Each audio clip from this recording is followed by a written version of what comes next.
Bonjour, bon matin, bon vendredi et re-bienvenue au réveil pédagogique. Que de choses qui se sont passées hier. Qui requièrent beaucoup de café. En fait, 3 choses. Je veux me prononcer sur 3 choses qui se sont...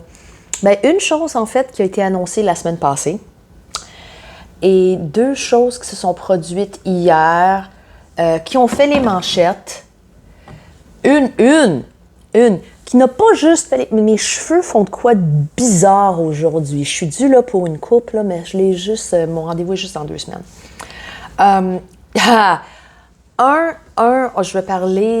Je vais m'exprimer au sujet de la décision de l'Office de la langue française de bannir Go Habs Go. Là, je veux que ce soit clair. Premièrement, l'Office de la langue française n'est pas le gouvernement. Okay? Le gouvernement et l'Office de la langue française, parfois, agissent de concert. Mais ce n'est pas une branche du gouvernement. L'Office de la langue française est un organisme à part. OK? Donc, il faut s'entendre. Parce que, apparemment, ce qui est arrivé, c'est que entre 2022 et 2024, quand notre équipe de hockey de Montréal, les Canadiens de Montréal, appelait avec affection et amour the Montreal Habs. Pourquoi? Habs, c'est pas un terme anglais. Ça provient de leur première appellation, c'est-à-dire les habitants de Montréal. Ça, c'était le nom de l'équipe de hockey il y a plusieurs décennies.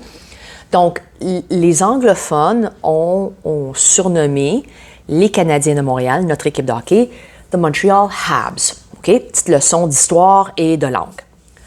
Donc, le terme Montreal Habs a été adopté par les anglophones. Et ce qu'on va voir souvent sur les écrans lumineux des autobus, Go Habs Go, quand ils sont dans les séries éliminatoires, quand la nouvelle saison commence, bref, le chauffeur d'autobus va peut-être mettre Go Habs Go. Et là, tout à coup, l'Office de la langue française s'est prononcé à cause d'une seule plainte. Une seule plainte, que c'était pas français. Là, les gens se sont dit, les gens ont des problèmes avec Habs. Non! Habs, c'est un terme francophone, français, OK? C'est le diminutif de l'équipe de hockey des Canadiens de Montréal. C'était leur nom d'origine, les habitants de Montréal.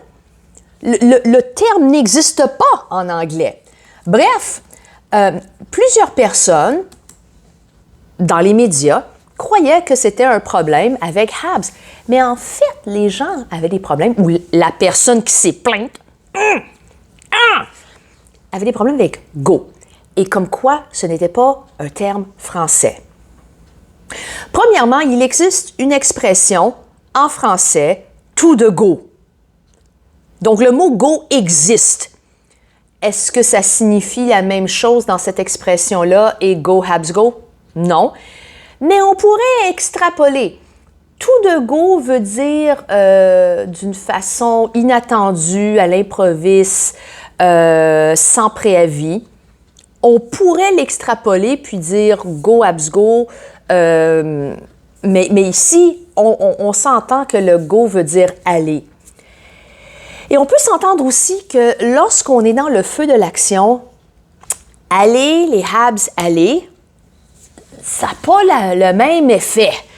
Alors, plusieurs politiciens, plusieurs élus de la CAQ, du parti au pouvoir en ce moment, Coalition Avenir Québec, dont le premier ministre, trouvent que c'était une perte de temps royale, que c'était de l'argent qui est attribué à l'Office de la langue française, une perte d'argent et de ressources phénoménales pour une seule plainte, quand il y a même des francophones de souche qui disent c'est pas grave. Il y a de plus gros problèmes qui menacent la langue française qu'un simple go, Habs, go. Et je suis d'accord, OK, mais pas à un point tel où je vais en faire mon cheval de bataille, d'accord? Donc ça, c'est la première nouvelle qui a fait réagir plusieurs personnes. Ça fait que moi, ce que je vais faire, c'est que je vais essayer de couper ça en un short et préciser que l'OLF, l'Office de langue française, on va recommencer, café, l'Office de la langue française ne fait pas partie du gouvernement. Travaille souvent avec le gouvernement, mais n'est pas le gouvernement. L'Office de la langue française n'est pas le gouvernement. Ça, c'est numéro 1. Numéro 2, la Cour supérieure du Québec a émis un jugement hier. Puis, il n'y en a pas beaucoup qui en parlent parce que c'est pas une décision définitive, parce qu'elle sera sans doute portée en appel. C'est que le gouvernement du Québec n'a pas le droit d'imposer des frais de scolarité plus élevés à des étudiants étrangers qui viennent de l'extérieur de la province. Et la raison que la Cour supérieure a utilisé, la raison pour laquelle ils ont décidé ça, c'est parce que le gouvernement apportait des faits qui ne pouvaient pas être corroborés. Le gouvernement disait que tous ces étudiants étrangers, en fait, quittent le Québec et c'est pour ça qu'il faut leur imposer des frais de scolarité plus élevés. Mais en réalité, ils n'avaient aucun fait, aucun fondement à ce fait-là.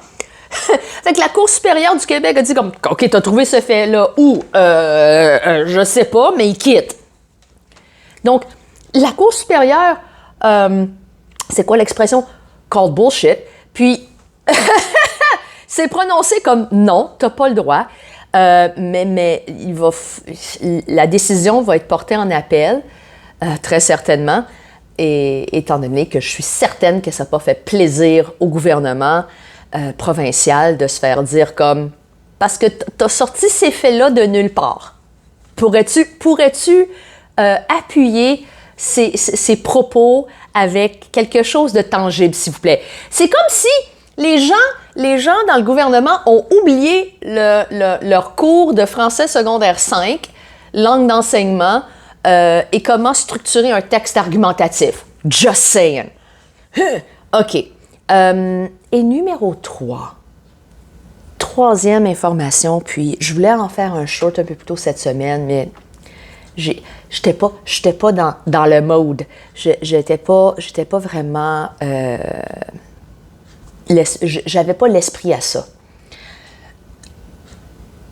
Alors apparemment, après de nombreux mois de consultation, le gouvernement provincial serait prêt à imposer une interdiction totale des téléphones cellulaires dans les écoles. Point final. Puis là, je veux pas, puis je sais que je me répète, je sais que j'en ai parlé dans le passé. Le téléphone cellulaire n'est pas le gros méchant loup, OK? C'est pas le méchant, c'est pas là le problème. Et je vais répéter, si on a peur que les élèves sont accros, dépendants, comme les Français le disent, addictés au téléphone cellulaire, ce n'est pas en les bannissant de nos écoles qu'on va régler ce problème-là. Les élèves souffrent de problèmes de santé mentale, ce n'est pas en bannissant les téléphones. Ce n'est pas en éliminant ou en cachant le problème qu'on va régler ces problèmes-là. Il faut reconnaître que le téléphone cellulaire est devenu une composante de notre univers technologique, aussi prévalent qu'un ordinateur. Et ce n'est pas en cachant, en l'enfouissant derrière les rideaux qu'on va régler ce problème-là. Je l'ai répété et je vais le répéter encore aujourd'hui. Si tu veux régler un problème de dépendance, OK, il faut que tu t'attaques au problème. Et ce n'est pas nécessairement l'objet lui-même. OK? Les alcooliques, tu pourrais bien cacher la bouteille dans une armoire.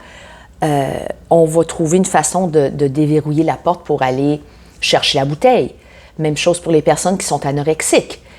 ce n'est pas en les gavant de nourriture que tu vas régler le problème. Il y a des causes et il y a des causes qui font en sorte qu'on devienne dépendant ou accro à la technologie.